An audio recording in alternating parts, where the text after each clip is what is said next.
He has guided more than eight PhD students and 6 master students. He has 2 book chapters publication in his credit. Also, he has he has publication in Encyclopedia of Vernacular Architecture of the World, Volume 2, Bloomsbury Publication, UK, where 3 entries are in natural disaster section and 2 entries in South and Central Asia section. He has 8 publications in international journals and working papers, 7 invited participations to international and national conferences, and 3 paper publications and presentations in national conference. Honors and awards. Best Paper Award at 10th International Conference of Faru University, Sri Lanka. Graduate Scholar Award by Design Principles and Practices Conference 2010, Illinois, Chicago, and received Sebe Scholarship from University of Westminster, London. So again, I welcome Dr. Ram Satish Pashupaleti sir and invite for expert lecture. Please, sir, please take charge of the session. Thank you, sir.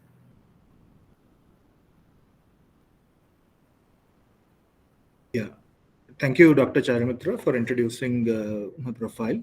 So so I'm just, one small correction is I'm just guiding, and only guided one student in Sweden, and one have just recently submitted, but other are in process. So now I'll just share my work. Is this visible? Am I audible, and is this visible? Is this visible for you? Yes, sir. Yes, sir. Yes, sir. Yes, sir. Okay. Not this, sorry. Yeah. Is this visible now? Yes, sir. Is this? Yeah. Which slide you are seeing? Is it the title slide? Yes, sir. How to study? Yeah. Okay. Okay. Chalo. Thank you very much. So today I'll be briefly talking about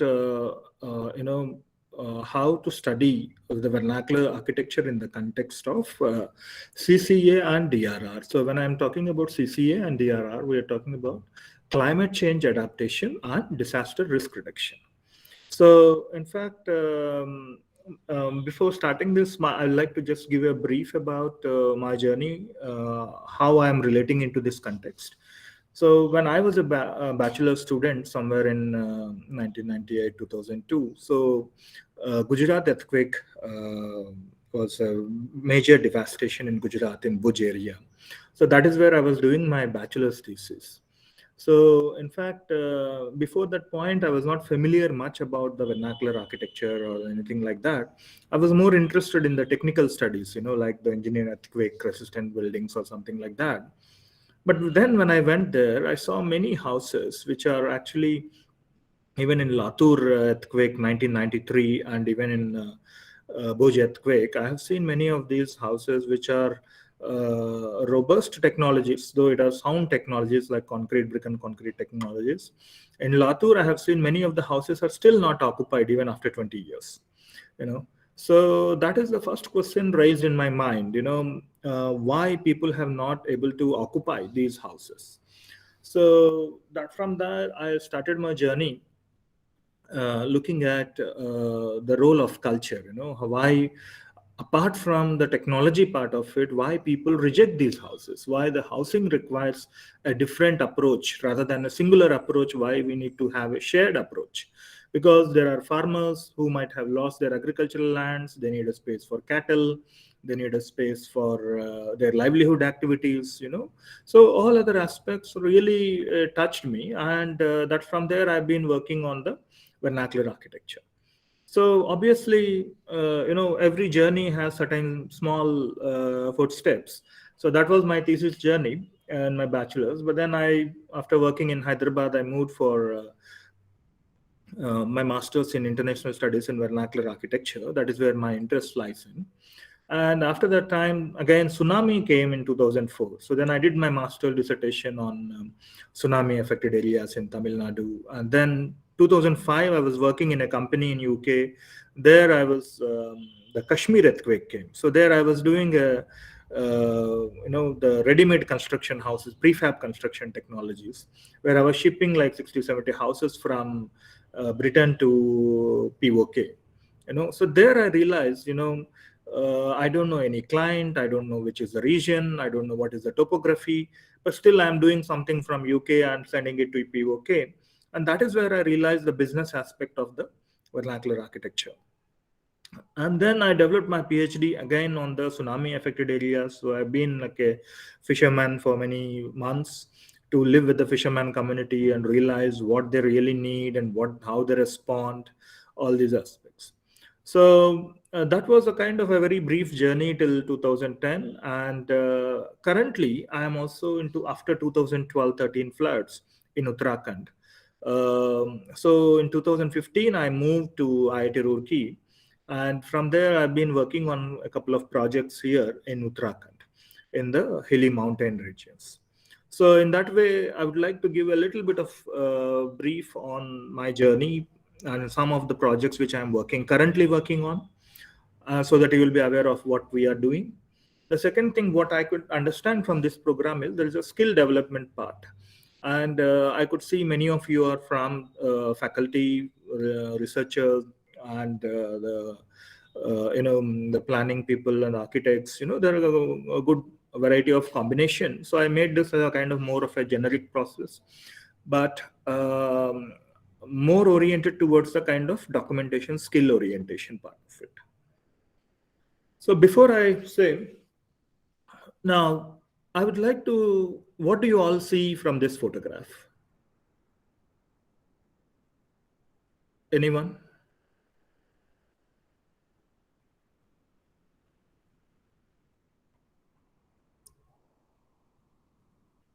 Yeah, you can participate in the discussions also. Barren hill.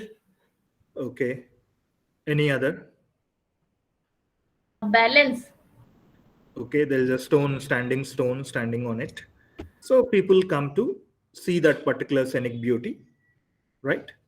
So this is how the nature setting is. There's a hill and a nice big boulder over there. And the foothills of it, people are working on their agriculture, right? And then one day there's a cloud burst. So what is going to happen?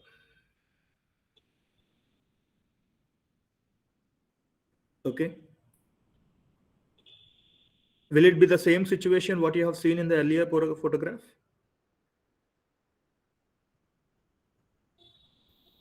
No. Okay. Now, more and more rain started coming in. The boulder started rolling down. Now, before this part, it was a very natural setting. This is where we refer to the hazard. It is a natural phenomenon. But now it started hitting the human being, right? So there is some impact made on it. This is where we term it as a disaster. Until this point, it is not a disaster. Am I clear for this? Yes. Yeah. So now, Yes, sir. let's say there's no humans, only the forest is there. Now it rolls down. Okay. Now this will be the real situation, what you can see like this. Okay. So the whole natural flora and fauna has been affected by a landslide. I think many of you might have witnessed this kind of photograph somewhere. Just imagine in the same place, people are living there with their houses. Now, what is going to have an impact?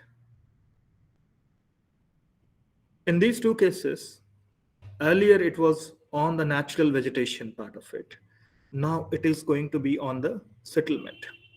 So this is going to be an impact like this.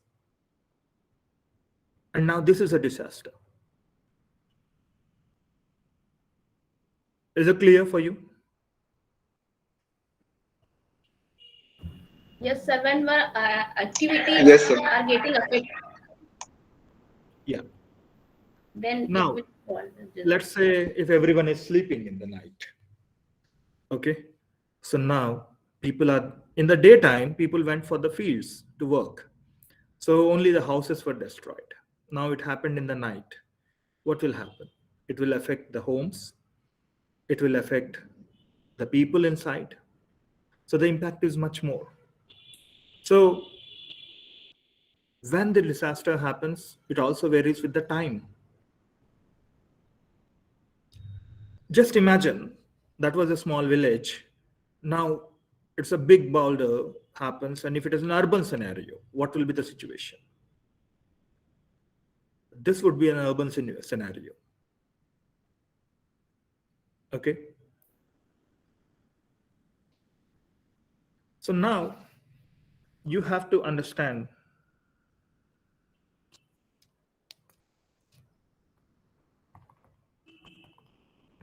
in these three scenarios, we have to understand one thing is the hazard and the disaster. They are two different things. Hazard becomes disaster. Okay. Now the same earthquake, the same landslide do happen in California also, in Japan also. But in India, maybe 5,000 people died or 1,000 people died. Maybe such a huge tsunami happens in Japan. Maybe 200, 300 people might have died. Maybe 2, 3 people might have died in California. So this is where we have to understand that there is a H is equal to R into V. Okay. Hazard. So, sir, R is equal to H into V. The disaster risk is equal to hazard when it is multiplied with the vulnerability. Yeah. So, because we are prone to this, we are susceptible to this kind of hazard, and we are not able to protect ourselves. Whether it is through the regulatory reforms, whether it is through our capabilities, whether it is through our resources. So, this is where we have to understand that R is equal to H into V. So, hazard is simply happening. Okay, it's a natural phenomenon. But the moment we are not able to face with this, that is where the vulnerability component adds on to that. And that is where it creates the risk. Is it clear for you all?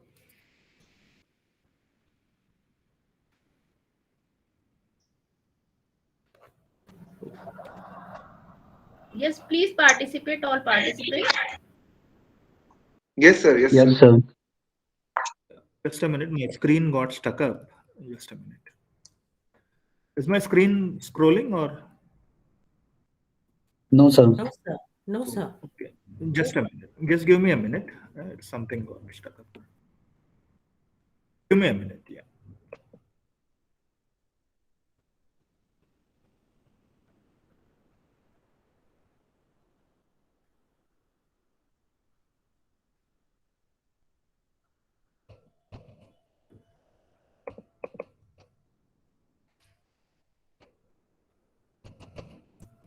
Oh, yeah.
Sir, your voice is not coming.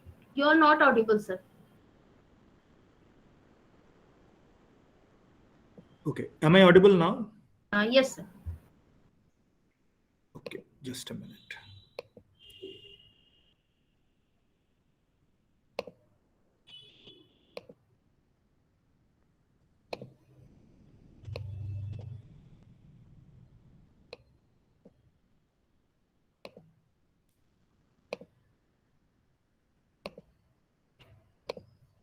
Okay, is this visible for you now? Yes, sir. Yes, sir. Is it visible? Yeah. Okay. Yes. Yeah. Thank you. Sorry for this thing. I think my computer got stuck up. Yeah. So now I hope I have given you a brief about the difference between a hazard and a disaster. And now let's see from the climate change point of view. If you look at this particular aspect from a global perspective, like the EMDAT records about many of the Asian countries and many of the places like Mexico and South America, they're all recorded number of disasters per country is very high. And in fact, if you look at in our Indian subcontinent in the 2015 records, we have about 243 to 509 disasters per year, right? So there's consistently there's an increase in the number of disasters. But if you look at the other side of how many of these are the climate related and the geophysical related, if you talk about the earthquakes, they are very less in number, which are more to do with the geophysical related aspects. But if you look at it from the meteorological or the climatological and the hydrological, like the floods, in case of floods, in case of drought, long-term disasters, they are more related to the climate-induced disaster. So this is what our data is talking from the climate change. So whatever the disaster we are getting that are more related to the very less percentage related to the geophysical part of it, but the much of the percentage related to the climate induced disasters. Okay, so let's give you some examples, and then I'll sum up with the why we need to integrate the disaster risks and the climate change. So let's say this is a work of one of my faculty, Regina Lim. She has been working in Philippines. And this is a place, the sacred Kaingan Lake in the Coron Island. So this is, of course, is one of the tourist location, but it is known for the native fishermen, and they have these fishing occupation. And like if you look at it, this is a small island. I think many of you are familiar with the Philippines, about 70. It's a kind of archipelago. And this is it's a very diverse country where you have the mountains, where you have the mainstream cultures, where you have the small island cultures like this. Now, the boundary which you are able to see on around the Coron Island. So this is a kind of Tagbanwas community where the ancestors define their fishing grounds. Okay, this is our fishing ground. We need to go around this. So in fact, they have an indigenous knowledge about where to fish, how to fish, what not to fish, where not to fish, So, and the timing of the fishing, everything, they have been passed this particular information from one generation to the other generation. And in fact, they have a knowledge on, there are many myths which has been transferred from one generation to another generation. Like they used to refer it as a kind of giant octopus, which may kill everyone if you go across these boundaries, So that's kind of myth which has been taken into the, consideration by the communities, by the younger generations.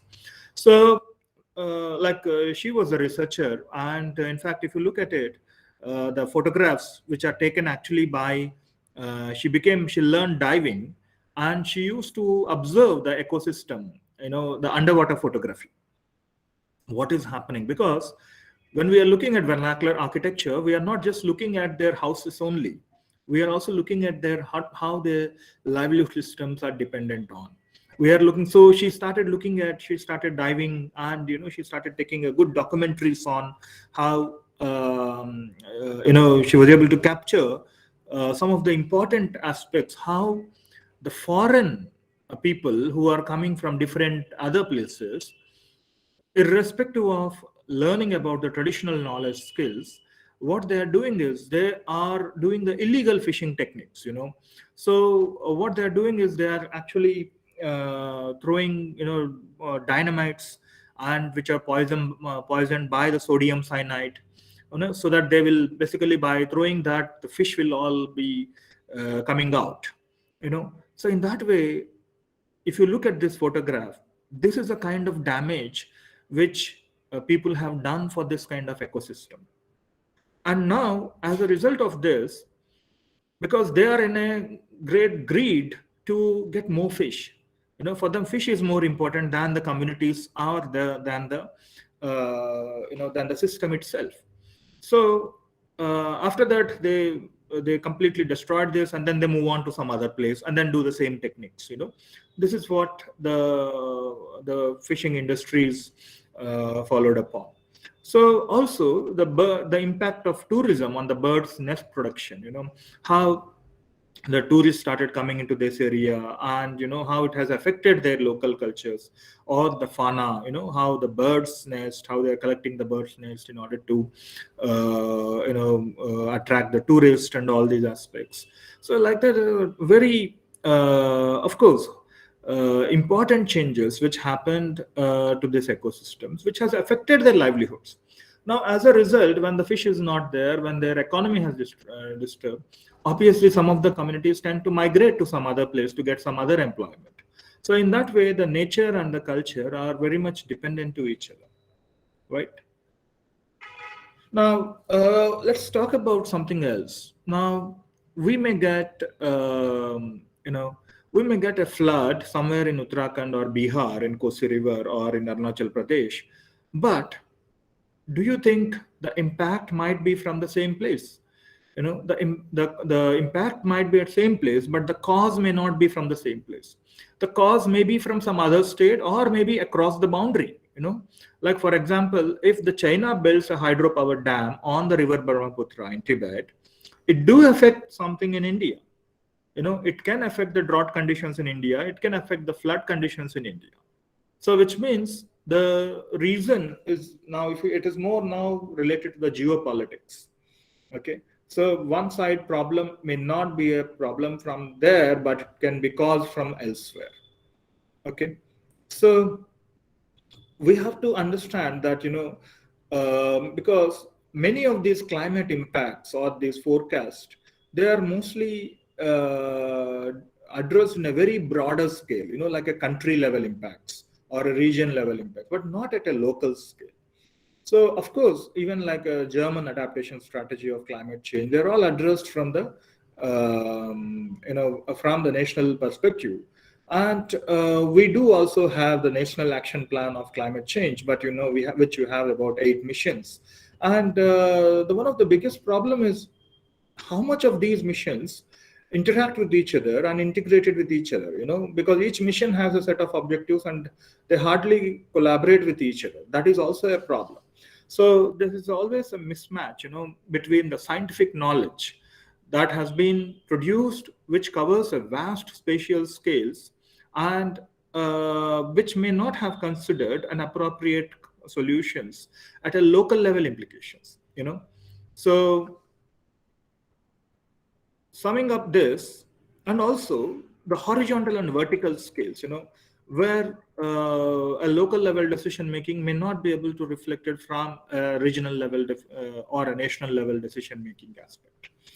So to sum it up to a few examples I just showed you, why are we unable to integrate the DRR and CCA, the disaster risk reduction and the climate change adaptation? Okay. One is we have the scale mismatches.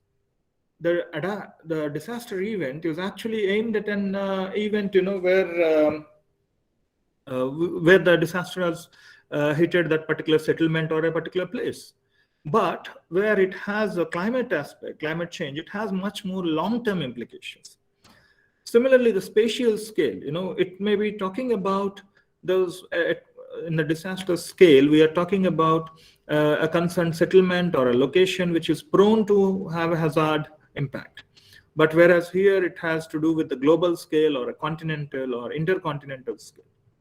Similarly, there are third aspect why we are unable to integrate the CCA and DRR is because many of the disaster recovery programs or the response situations, they are dealt with the agencies which come for a short term or a limited time. Maybe some agency like Catholic Relief Services or World Vision or any other NGO, they come to another country, they help the support of recovery program or a reconstruction program or a relief program. And they push off from there because their visas, the working permits, everything are limited to that particular time period. But the climate change, it has to do with the long-term adaptation strategy. Okay. And it also has to deal with the national and international governments and the local governments. So here, who are the players involved? What are the scope of work? What kind of roles? What kind of funding mechanisms they have? So that is one reason where we can see a big gap in the temporal and the functional challenges.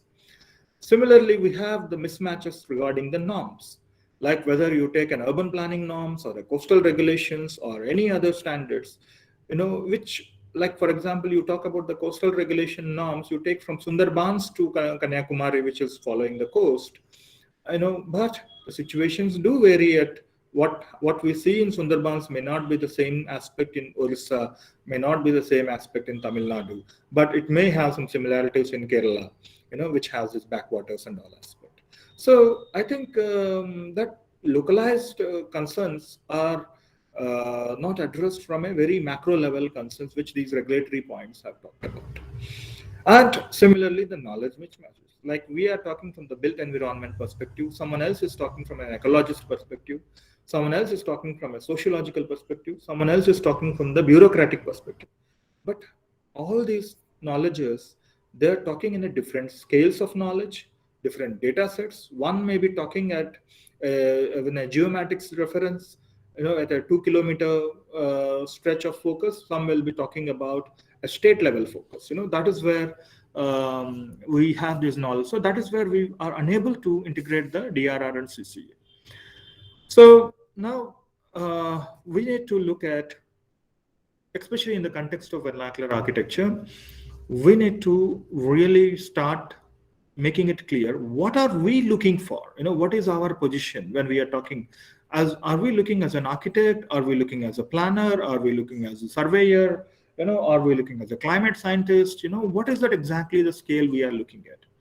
Now, when we look at the built environment, you can see that, there are underlying topographies, there are natural systems, public linkage system, the plots, the buildings. If you look at it, they are all spatio, the space-time framework. Like you see the underlying topography, it can change in a geological time. It can change the above one, the flora and fauna, the water bodies, the rivers, they change in an ecological time. See, earlier we had Saraswati River and now we may not be able to see that.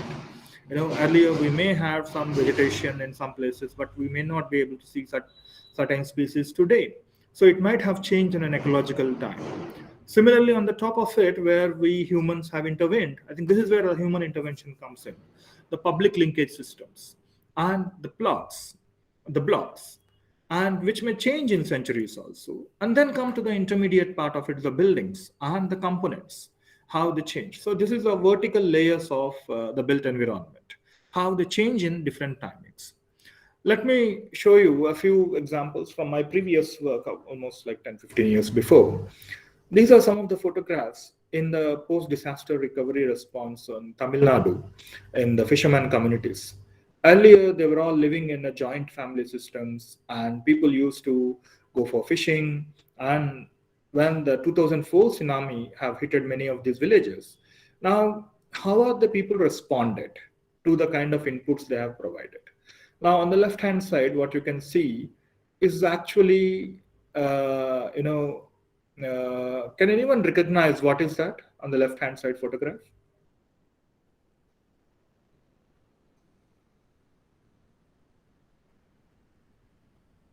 Can anyone recognize?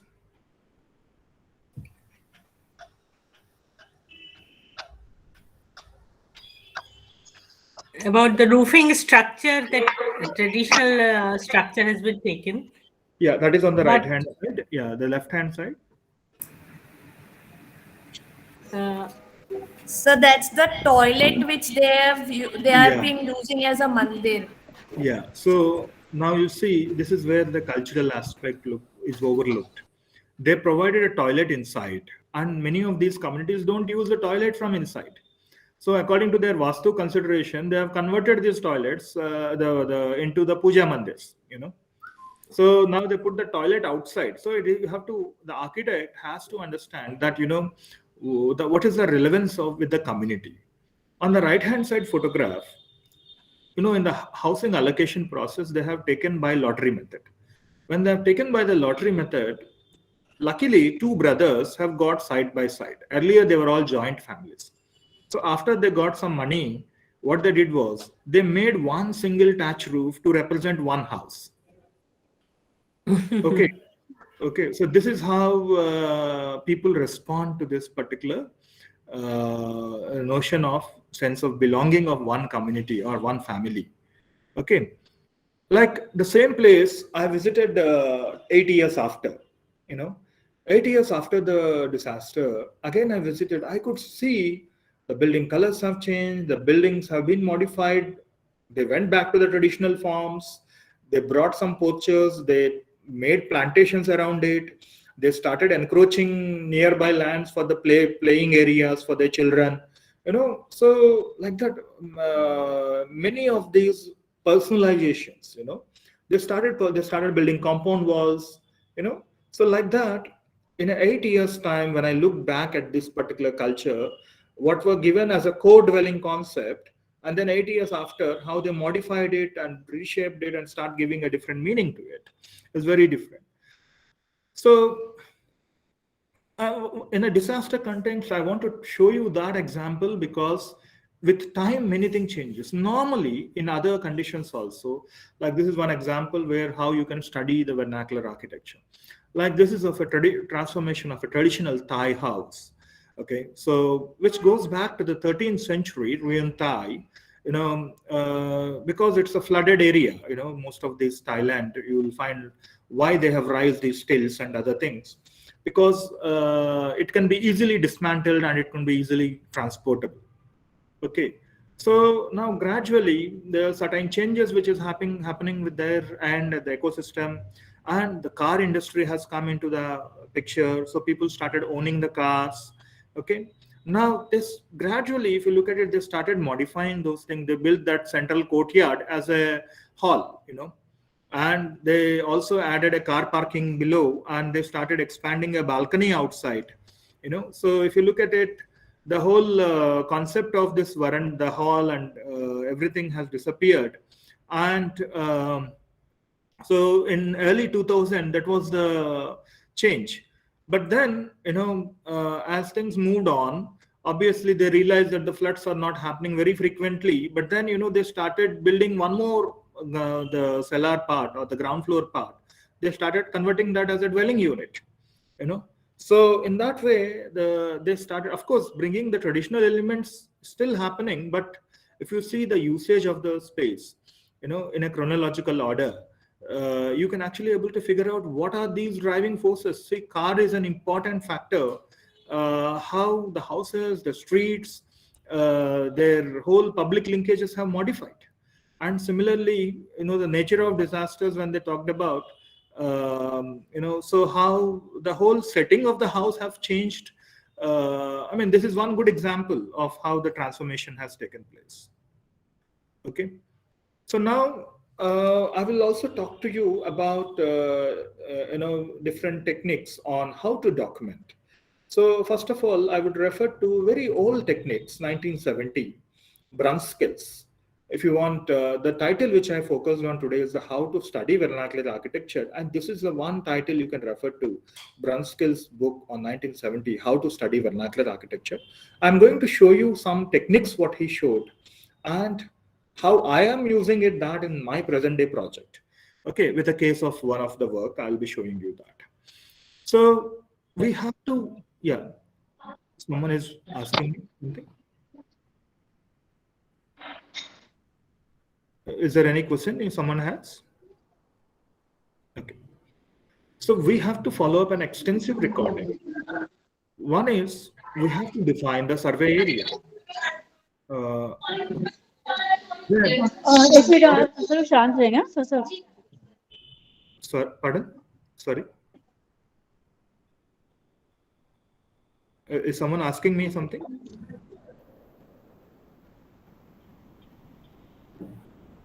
Okay. So then we are also the thumb rules which we need to follow in the recording process. We have to define the survey area. We have to assemble the materials for documentation. Nitin आवाज कैसे तेज होगी आवाज Excuse me, there is disturbance from someone's mic. Please check your mics. Yeah. So then decide on the relevant period of the building. For example, you are documenting, let's say, a 13th century building or a 15th century building or a latest 200-year-old buildings. You have to really look at what is the period of the building you are looking at and decide on the size and the type of the building. Identify the building. Note down the aspect. Note down the principal walling material. Note down any reliable detailed feature. Note down salient features according to the code. If the particular building codes are referring to, let's say in English architecture, what we do is like a chimney, the brick chimney. So this is a notable feature. It may not be functional now, but as per the code, we also have to retain it. Okay. So add a photograph on the diagrammatic sketches and note down initials and date of survey, when the survey is done. Like, let me show you a small template, because many at times, I think many colleges are now doing vernacular architecture studios. Okay. So this is a simple technique of what they done is they defined a template. Okay. They do a Reiki study and then they define a template. Let's say, for example, in this template, you will see the walling material, you will see the walling techniques, you will see the materials, the window types. So basically, you prepare a template first. Okay, let's say it's a stone wall, it's a dry stone stacking, it's a brick wall, it's a flint or cobblestone, it's a clay rendered, is it a timber stone, timber and half timber and stone, or is it a irregular random rubble masonry, So like that, we have all the typologies. So once you have this template, these are all the elements part of it. Then if you're talking about the, of course, these are all done from the English architecture perspective, but if you look at it, the window styles, so this becomes a template. The moment you have this template with you, you don't need to draw each and everything on the field, because you also have to understand field work always costs you. Field work, you have to spend manpower to document. You have to spend the travel accommodation. You have to spend any other resources there, renting a premise and all these things. So you need to understand the time aspect of documentation, which is more of a physical documentation. The aspect of social documentation, yes, that is through the interviews and other things that anyways have to parallelly do on. But to make a quick level of understanding, you should develop this kind of template, which would help you to just keep ticking it on. The kind of plans, the kind of section, the kind of roof style it has, the kind of arches it has. Now, once you have all these kind of templates, this becomes a coded sheet. Okay, so if you look at it, the sample of the coded sheet.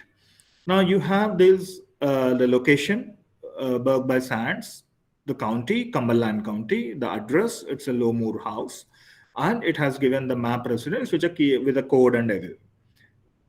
And then you can see who is the surveyor, what date it has been surveyed, okay, and everything, the agent, the aspect of it, the southeast facing, the walling materials, the date which it actually originates from.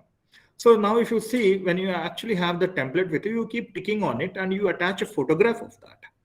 Now what happens is, now this gives you a narrated text of that particular coded description. Like for example, this particular code, the table, the matrix will show you that the house to have a brick walling, A2, with a mixture of other materials, B2, a gable roof, C3, a thick slate to have tall windows with vertical sliding sashes, a doorway with a Renaissance type surround, be 2-story, to have 2-unit the cross passage plan, and to have a barn attached lighthouse fashion. So which means this complete, it's like a card, it's a documented card. So tomorrow, any of these houses, when they are visited by any other experts, this is one thing which they can actually see, that small narration, which would be read by any people, and they can be able to track the photograph of that. They could be able to track the location of that.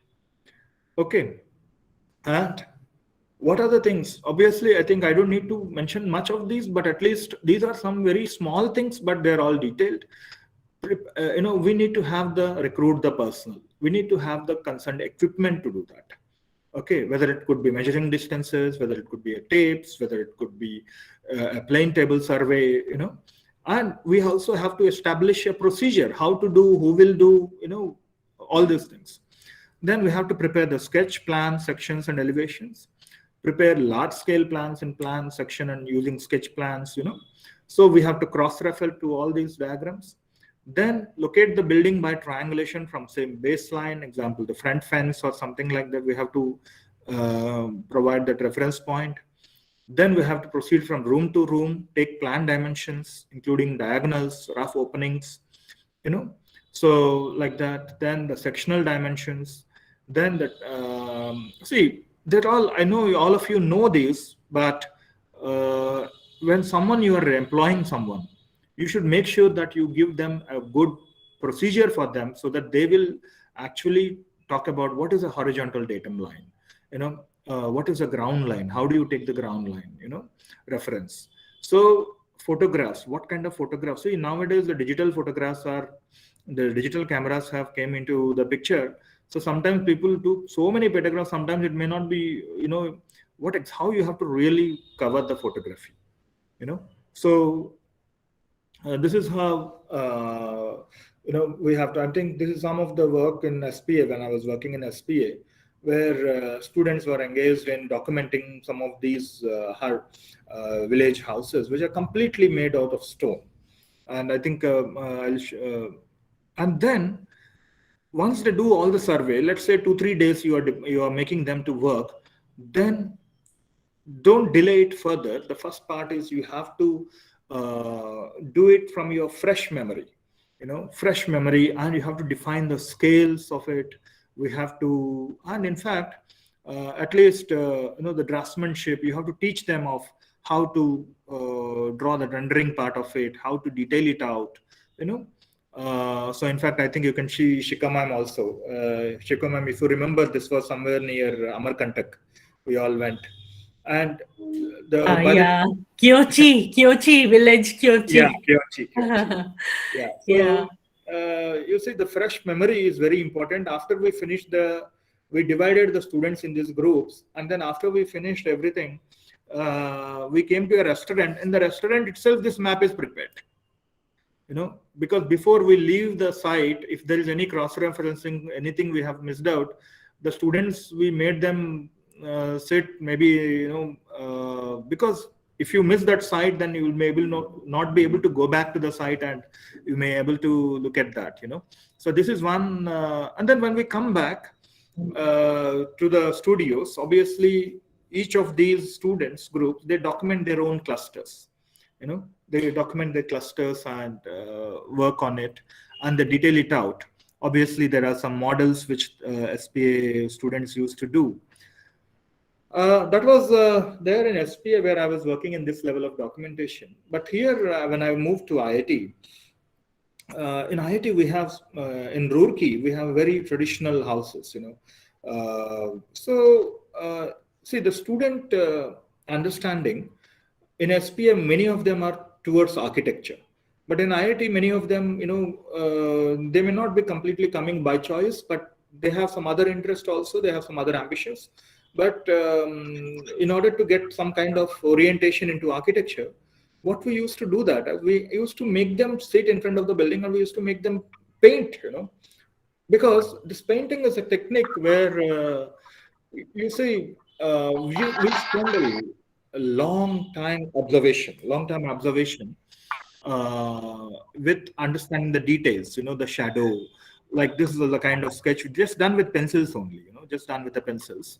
But the student will observe carefully about the details, the sciography, so in that way, this is the kind of techniques we associate them with, how they can observe carefully all these details, the painting part and all other aspect. That will also enhance the skill, number one, and that will enhance their observation capacity, and they can even think about the details. They can do some trial and error process in that. Okay, so these are all some of the hidden treasures of our Roorkee, where none of them have documented. So basically, we see that as a old city, and no one have thought about that old city. But we thought at least we don't need to go to any other villages. We can just document where we are right now, and in that way, we were able to relate with kind of documentation part of this, right?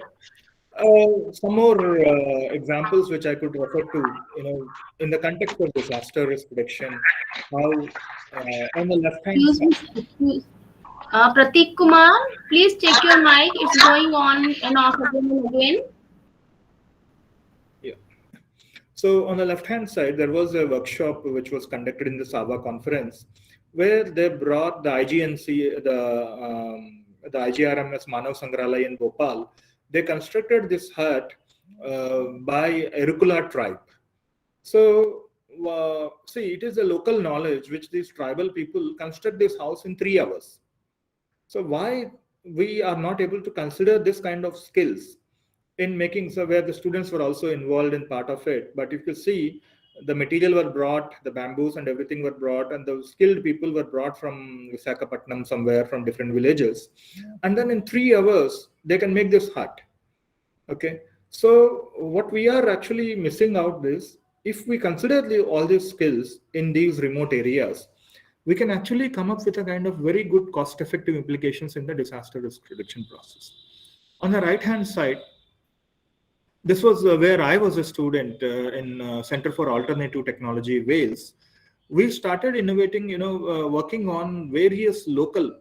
They have just taken us to a site, a huge site. Nothing is given except a saw and a pressing machine or something. Basic fundamental tools for us.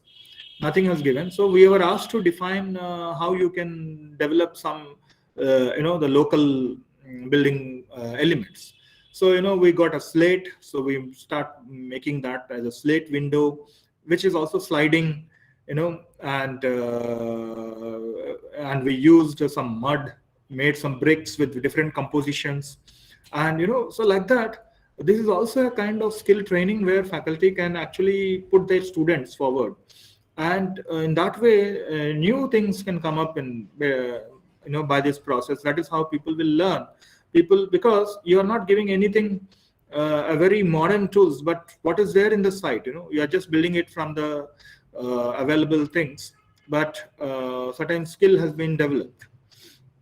And this is where in vernacular architecture, I always say, we have to first learn to unlearn, because we come with a preposition saying that, they don't know much, they don't know all this, but we have to first come out of this, and we have to start really learning from what they already know, and we need to learn how to know that what they know, So this is one of the background which I would like to put it forward. Now, coming to the present project which we are looking at, and this is where I'm going to talk more on the climate change adaptation and the disaster risk reduction. So if you just recollect everything, the brief what I've showed you about the different scales of the built environment, the underlying topography, the natural systems, the public linkage system, the plots, the buildings. I also mentioned why we are not able to integrate the CCA and the disaster, because the spatial scale mismatches. And that is something I have taken it seriously. And I proposed a project with the Indian Council of Social Science Research and Japanese agency, JSPS, and a collaborative call. And then I proposed, how can we bring the data from the different spatial scales together? And this is where How can we document the vulnerability assessments both at a micro level, meso level, the macro level assessments, and at how they are spread up at different spatial scales. Similarly, the pre-disaster, how was the situation? During the disaster, what happened? Post-disaster, and the long-term future risk. This is one side of the dimension. There is the other side, which is more of the administrative side of it, where we are talking about the cooperation and the coordination between the local, the national, the regional, and the international collaborations, where the political collaboration, the technological investments, the ecological understanding of it, the educational, cultural, how they cooperate, how they coordinate. Similarly, the participation, how the global and the national, the local and the community and individual, how they communicate. See, when we say a certain risk from a regional level, how we communicate it to the local level. So in that way, we designed this framework and propose, okay, how can we see this bringing different scales together? This is where our project looked at. Okay. Now, I'll just show you one example of Barsu. We just finished one study now. In fact, this is a village somewhere near Gangotri.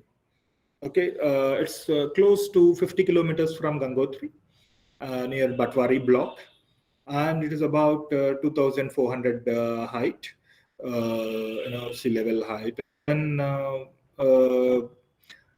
this particular village was affected in the 2012 floods, and it was also partly affected in 1991 earthquake. Okay, so part of the land has collapsed. I'll show you. If you look at this, if you look at the scenic setting on the left side photographs, you see a corner, the village, you can see a blue color. Can you see the second photograph? What do you notice in the second photograph? On the left hand side.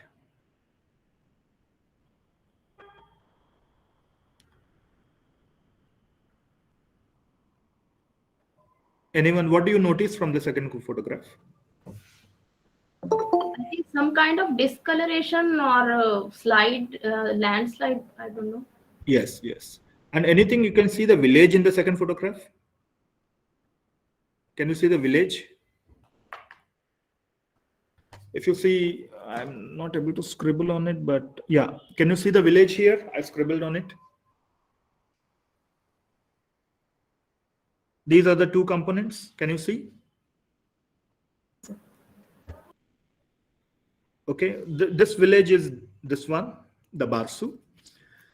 Okay, and what happened was they used to have these water bodies, and this particular pahad is called Giri Pahad. Okay, so normally these hill villages, the mountain villages, they're normally located on slightly on a higher altitude, so especially in the mid-level. Okay, because for them, they also have to understand that wherever the water source is there for them. Okay, so this is one kind of water body which comes from the other mountains. Okay, now what happened in 2012 was this whole thing got collapsed. A huge sound came for them, and then obviously that had affected a part of these villages here. Okay, and since then the village is still there, but still it is gradually getting damaged. Each and every house, it has some cracks. Every some houses gradually they are collapsing. Now how do they secure water? Like whatever you are seeing here, this one, it is called Gerat. Okay, Gerat is nothing but when they are having a water stream, like you can see a small water stream going like this. Okay, wherever the water stream is there, so they used to construct in the olden days, they used to construct the water, these Gerats, which are like the water flour mills. Okay, in the flour mills. So basically chakki mills, they run with water. And this is a kind of alternate hydro energy with a very natural form, no electricity is needed. But today, in Uttarakhand itself, we have about 60,000 Gerats which are lying. Some of them, not some, many of them are not working. Even this one, we went uphill for a trek, And we recognize this. We only came to know about this garage not by the young people. When we start interacting with these people, some of the old people said, we used to have garage. We don't know kahin upar hoga garage. So then we went for a trek, and I can see that it's almost abandoned. Now, what is it signifying? It is signifying that once these water body, the water channels, the shrouds, they started disappearing, obviously these things are abandoned. So now the bigger question is why the water streams are disappearing, so which means that is the source of the water, for the village. So now they are mostly dependent on the electrical sources, the checky mills and everything. Their sources, their whole resources based on the electrical consumptions. Okay, so they are ignoring this very local knowledge, which is free of cost, which is done with a natural understanding. Now, when we able to see, we went to this village and we started interacting that why your houses are getting low. They said, okay, there's a huge landslide on 2012. We didn't notice that, but now if you see the distance, it is almost like a 2-kilometer stretch. Something happens here, but it's still affecting the village and the nearby villages. Okay. Now what we did was, we obviously using the geomatics department, we were able to get some satellite imagery, and we were able to get some very brief layout of this particular base map. We created a small base map, and this is Barsu Pond. So they made a small pond here. Now, how do we document it? So the way, taking the lessons from Brunskill's methodology, what we did was we first divided that into clusters. So because we need to, because these are not like an urban settlements, they're all in a very irregular, very narrow pathways, so we set up this kind of Nagdevta temple here. This is the village, and you have the school here.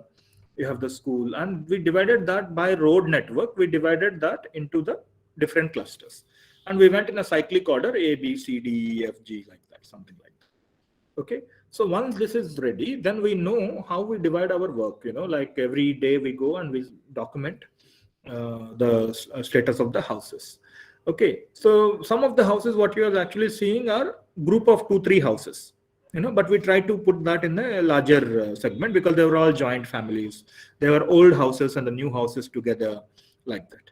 So now we did so far 3 trips here, because for community interaction you need to develop some kind of trust with the community. So what we did was, in the first go, we just go around and we started very interacting with the local communities, the Pradhan and other things. So we just got a Reiki. In the second trip, we went and we actually interacted with them. We started collecting the macro level data. So then how do we communicate to the people?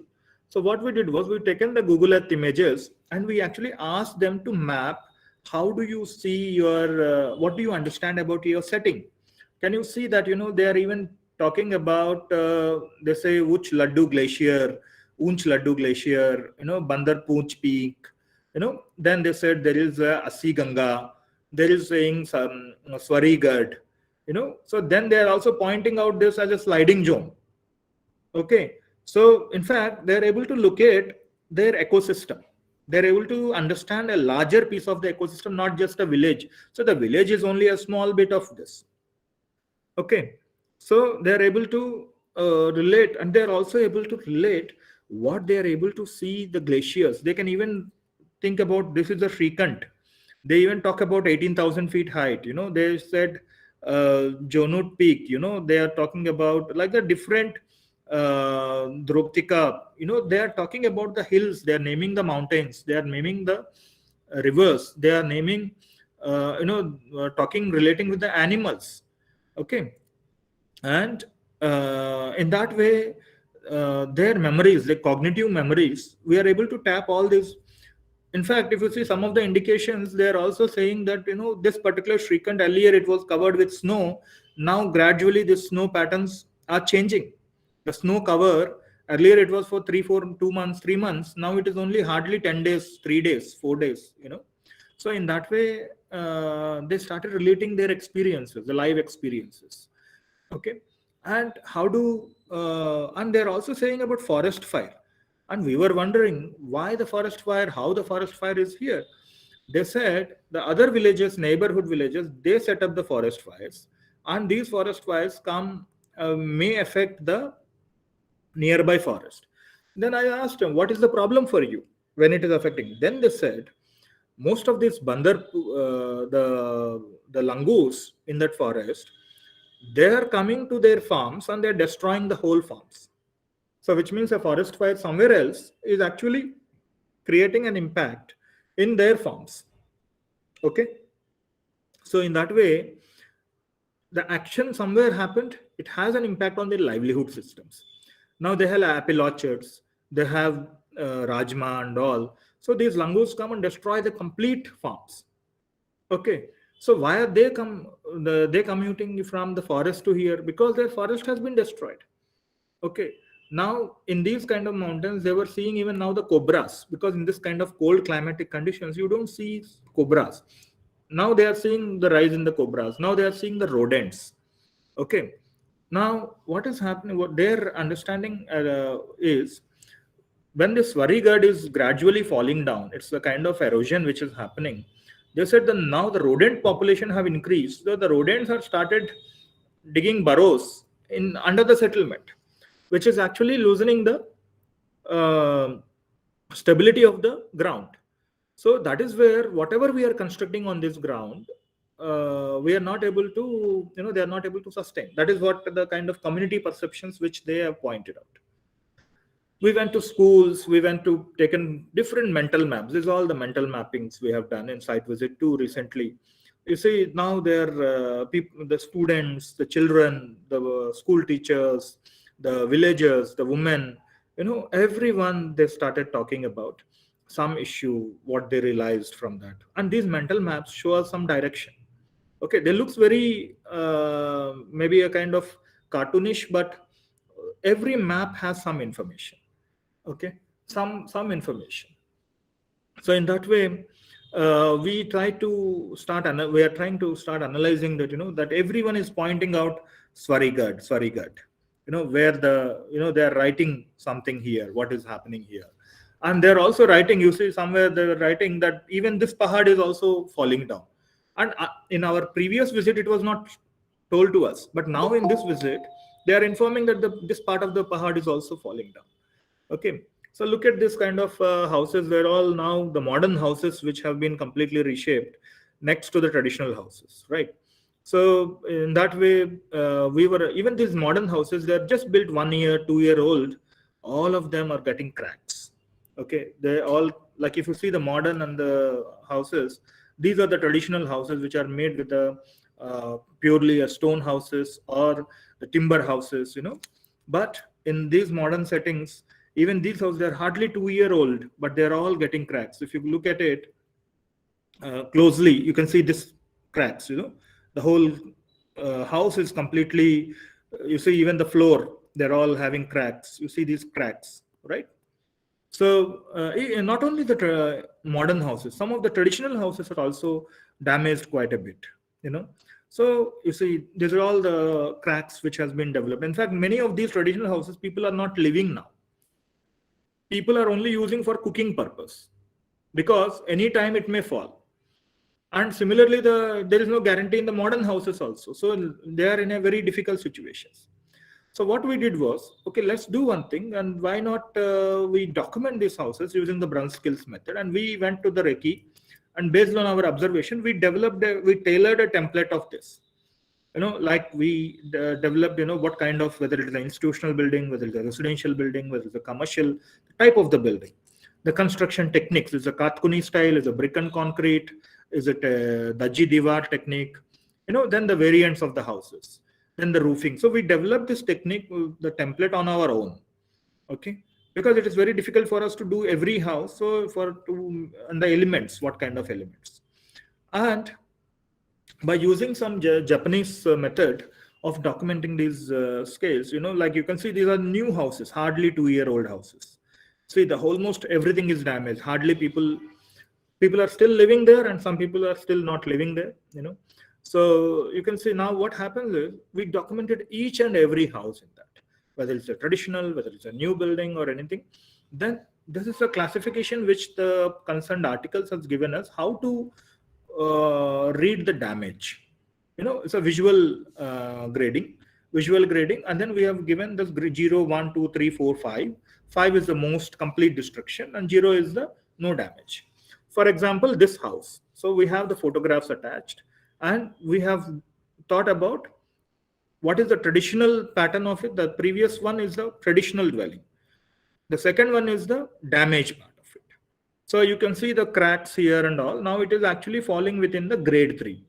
Okay, heavy damage. There is a structural damage. There is a column and beam slabs. So which is falling under the grade 3. Okay, so like that, what we done is we have actually mapped all these dwellings in the in terms of its grade, and this part of it, what kind of modifications they have done. Have they rectified it? Have they done with the modern materials, or they left it like that? So then after doing each and every house, we developed this map and looked at how actually the problems are. Like, for example, I can see a good trend. We see a good trend of this grade 5 buildings and grade 4 buildings in one stretch. Okay, so we were able to get some kind of grading through the whole settlement part of it. The whole settlement, we were able to get an understanding that, okay, this is how the actual, without irrespective of the community perception, this is the actual grading part of it. Then and in our earlier trip, I showed you from the community perspective what they feel as a more prone places. In fact, some of them, they only pointed out only this part. Some of them, they pointed out of this part where the rock is falling. Very few have pointed out yahan. Some of them have clearly mentioned that everything behind this road is the dangerous part. But if you look at the reality, what the communities pursue and what the reality is, this is what the clear picture is. So in our next workshops, what we are doing is we are going there and we are going to project it to the community. This is what your perception is. This is what the real thing is. So how we should go ahead with it, So now if you see their whole narratives, now the collective narrative is like this. Now we have the existing narrative, which is a coded description of it. We have the site conditions on the damage narrative, the modifications. So, and we have the photograph of this. Now, a key map to it, where it is located. Now, in disaster risk, whether it is grade 3 or grade 4, and which zone it is. So in that way, this becomes a good documentation part of it, how to understand what kind of changes were made, what kind of impacts are seen, why. So then we present it to the whole settlement level, and then we are going to take it to the community level. The next part is in the month of March or April, I think, we'll be going and we'll be also taking the technical people, the structural engineers, we'll be taking the wildlife scientists, we'll be taking the geotechnical engineers, some of them. And then we are going to have what the scientific community is perceiving, what the local community is perceiving, what the local administrative community is perceiving. So in that way, we thought of giving this kind of, a community-based mapping, and then see how they can go ahead with it, whether we want a relocation of this site or whether we can do something else. But one of the recent update on this particular site is the Swarigad area. Now they are going to build a kind of protection retaining wall for that Swarigad. That is something which has just started. So in that way, we are also bringing the government perception also into it, the community perception, the scientific perception. So how together we can help the community in that model. Yeah. So I think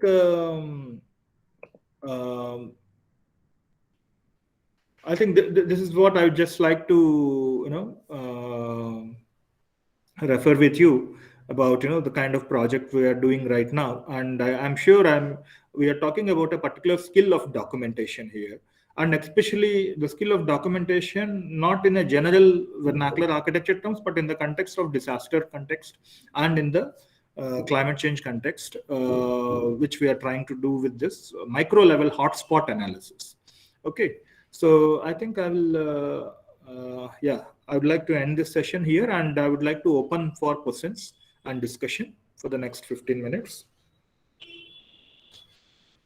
Yes, so thank you very much, sir, for your very nice and very descriptive presentation, where you have presented each and everything, how to document the buildings.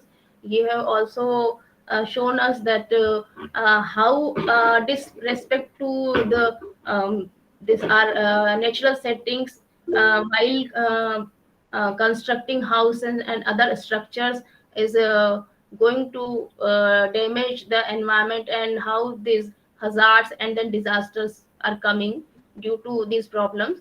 The forum is open for questions. Participants, if you have any queries or you want to discuss something. Yeah, please feel free to ask questions. That would be more better. And you can also switch on your videos. At least, we can see you also. Sir, are you doing any project in Uttarakhand Yes, using madam, yes. We are the doing- vernacular techniques and knowledge system? Yes, madam. This is a part of the project. This is a part of the project which we are doing with the, which is funded by the Indian Council of Social Science Research and the Japan government. Okay. So this is one of the hotspot analysis which we are doing, but because of the pandemic, the work is, because our work has been slightly hampered because we are not able to interact with the communities in the last year. So we are doing multiple trips, and again in this trip we have just finished, and we will be going to April. We are dealing with a community level workshop there. So where we are bringing the collector and all the administrative people, the scientific people, and the communities together. Basically, we are developing an action plan for it, community-based action plan. Yeah, that is very important. Otherwise, the people, they are not aware of their knowledge system, and they are not proud of their work. They don't have the glory of their work. So Yes. if some integration is done, then only it will be effective. Yeah, actually, how to integrate is also a big question, madam. Because that is very difficult.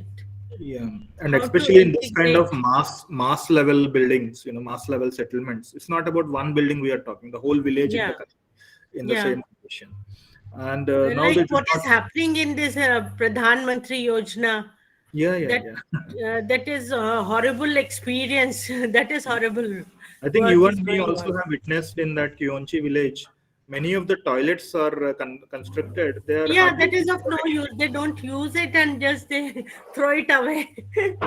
Either they are just abandoning that and all. In some place, I think in Hudhud cyclone area, I was studying. In one village, I went there. This Swachh Bharat and all, they have constructed these toilets.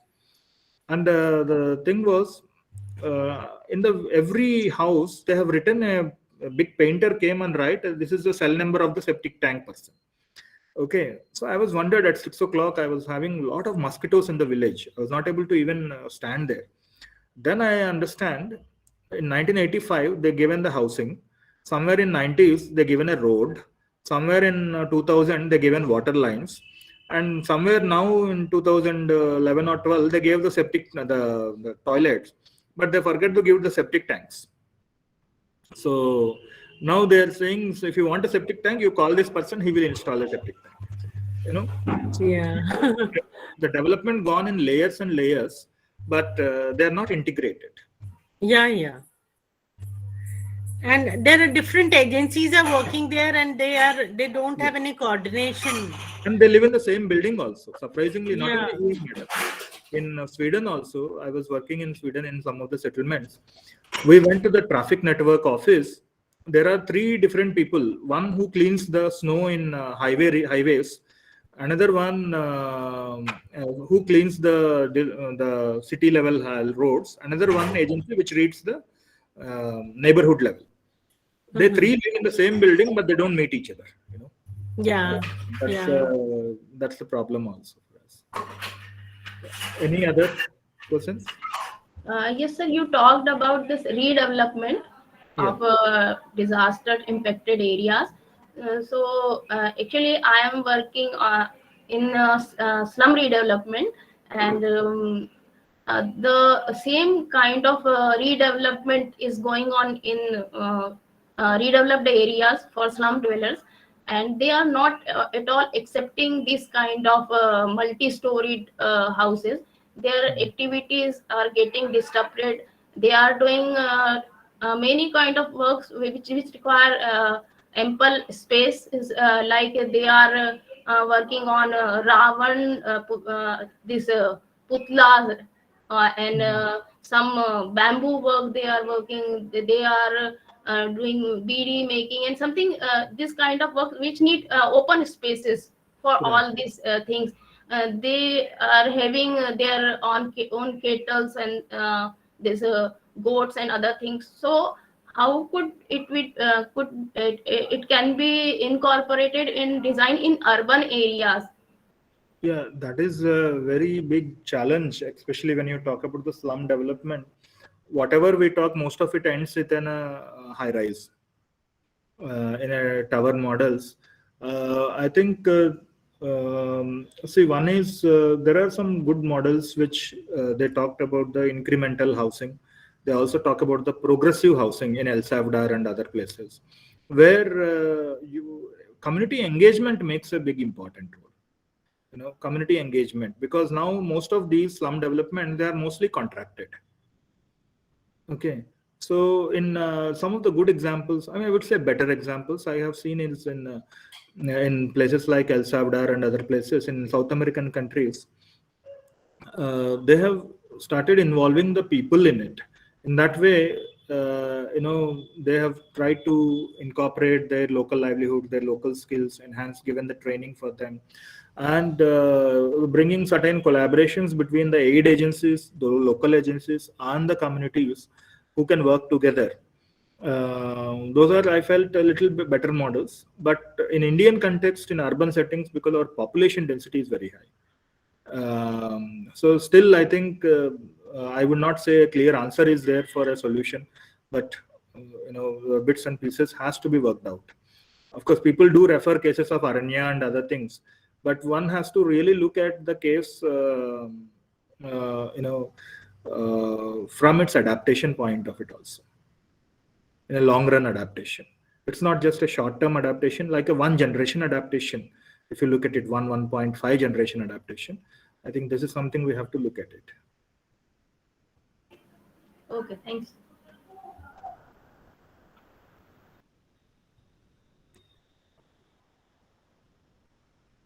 So anyone else want to ask any question?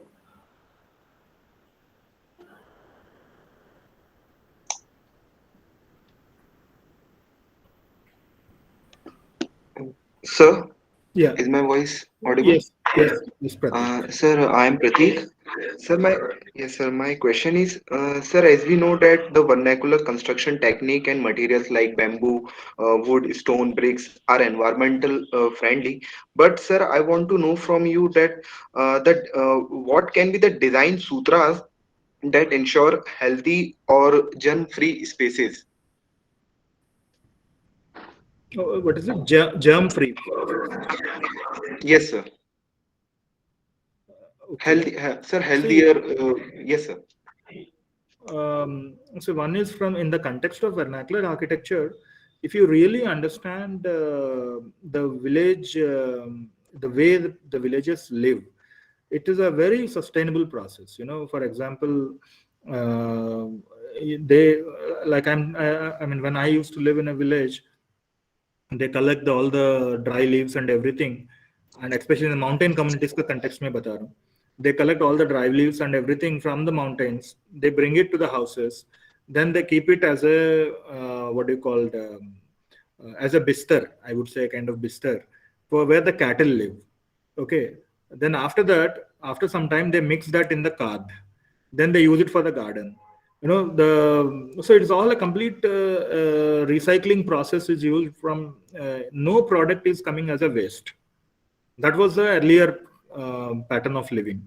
In the same village, now, I have not shown you those photographs, the waste, and they used to have some festivals also.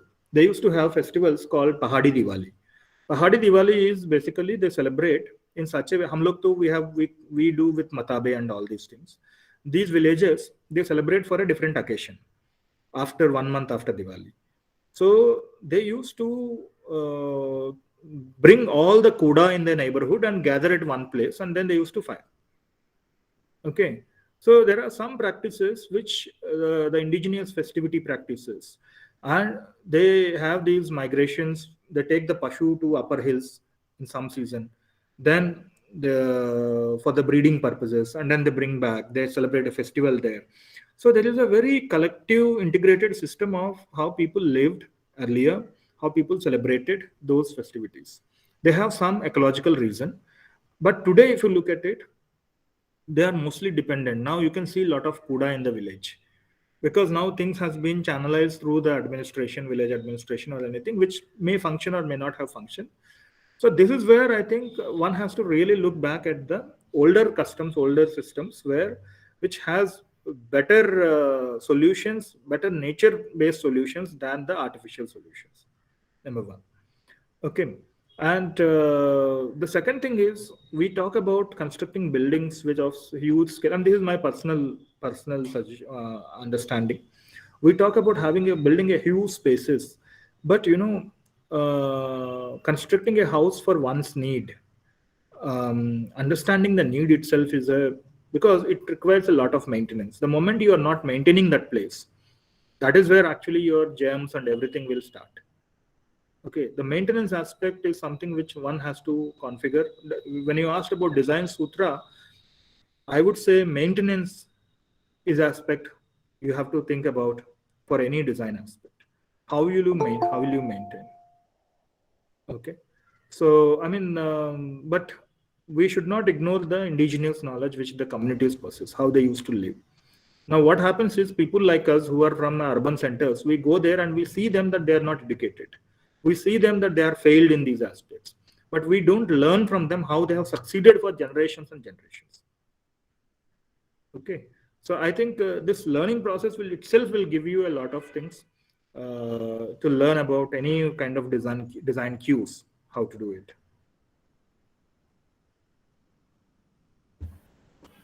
Yeah, anyone? Yes, sir. The best way. Yes, sir. Yes, sir. No, sir, I got your point. The best way to go green could be to look back how we built or lived in the past. Yes, sir. Thank you, sir. Have you ever lived in a village, Pratik? Yes, sir. I am Have you from lived in a Khuroi, sir. village? It's a village in Madhya Pradesh. Yes, sir. Yes, sir. Okay, so then I think you can understand it better if you have lived in the village, because many of some students, especially in our present day generation, they hardly been to villages. Okay, so this is something we have True, to sir. make them aware of how the village lives. Yeah. Anyone else? Actually, sir, I am doing my research paper on Khatkuni construction technique of Himachal. In the Himachal? So that's why Okay. I am asking Himachal Pradesh, sir, Khatkuni Yeah. construction. Yes. There, I don't know whether you come across. They used to, in the evenings, they burn a small leaf to drive it gives a scented smell, and it drives the mosquitoes and everything. Okay, That's sir. a local leaf they use. Thank you, sir. Okay, like that, there are many traditional systems which they follow.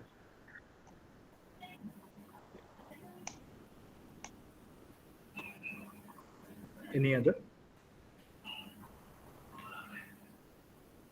Okay, I think no more questions are there, and all the queries I think sorted out.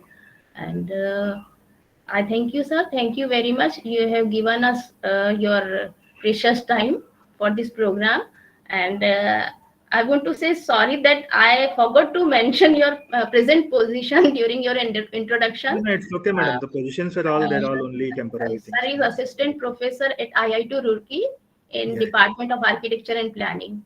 Yeah. They're all they're not much important as long as something we are discussing in a fruitful way.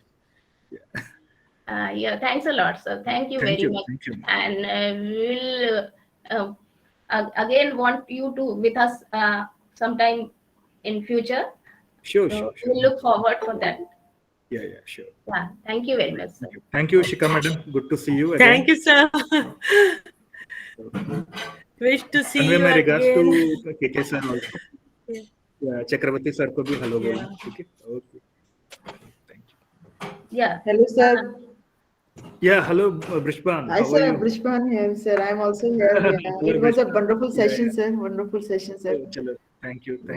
Brishban. So, how is everything good? Yeah, sir. Everything Good to see. good. Good to see you in the Bhopal. I lived in